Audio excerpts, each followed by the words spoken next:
ਸਾਦਾ ਗੁਰ ਤਿਆਰ ਹੋ ਰਿਹਾ। ਆ ਚੀਜ਼ ਮਾਸ਼ਾਅੱਲਾ ਇਹਨਾਂ ਨੇ ਤਿਆਰ ਕੀਤੀ ਹੈ। ਚੈੱਕ ਕਰੋ ਮਾਸ਼ਾਅੱਲਾ ਬੜੀ ਹੀ ਪਿਆਰੀ ਪਾਰਕ ਆ। अस्सलाम वालेकुम जी। अज तेन असीं दखाने रोह का वेलना जिथे रोह निकलती है तो गुड़ वगैरह तैयार होंगे कराया सब कुछ दखाने। वीडियो ना बने रहना, वीडियो पूरी देखनी है। वो देखो माशाअल्लाह गुड़ तैयार हो रहा, कराया इत्थे तैयार होंगे जी। सही हो गया जी।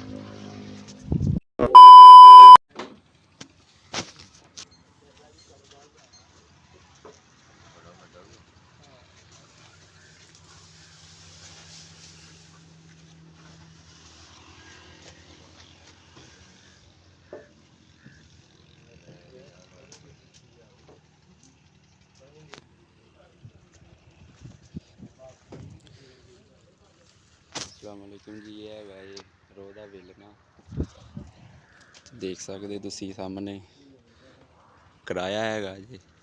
आ खेत है, इत्थे गन्ने आ माशाअल्लाह। गुड़ तैयार हो रहा सामने, गुड़ तैयार हो रहा, गुड़ देख सकते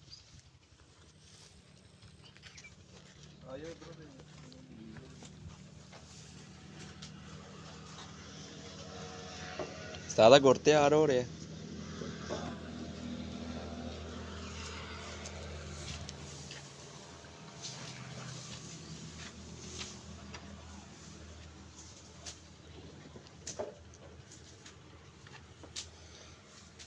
देख सकते आ रोह हैगी पर एक गोरा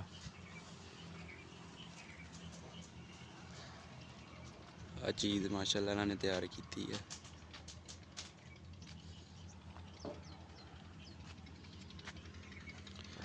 देहाती लोग इदा गुड़ तैयार करते हैं माशाअल्लाह। चेक करो बहुत अच्छा नज़ारा।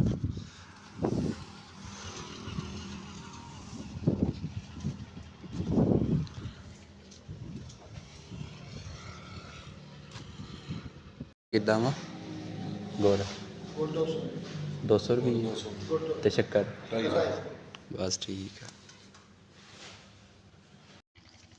चेक करो माशाअल्लाह बड़ी ही प्यारी पार्क आ। इत्थों असीं गुड़ लैन दे इस टाइम।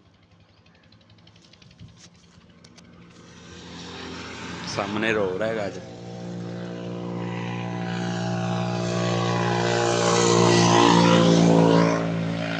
अच्छा ही मिलते हैं नैक्सट वीडियो ते। अगर वीडियो अच्छी लगी तो लाइक करो, शेयर करो, कमेंट करो। अल्लाह हाफिज़।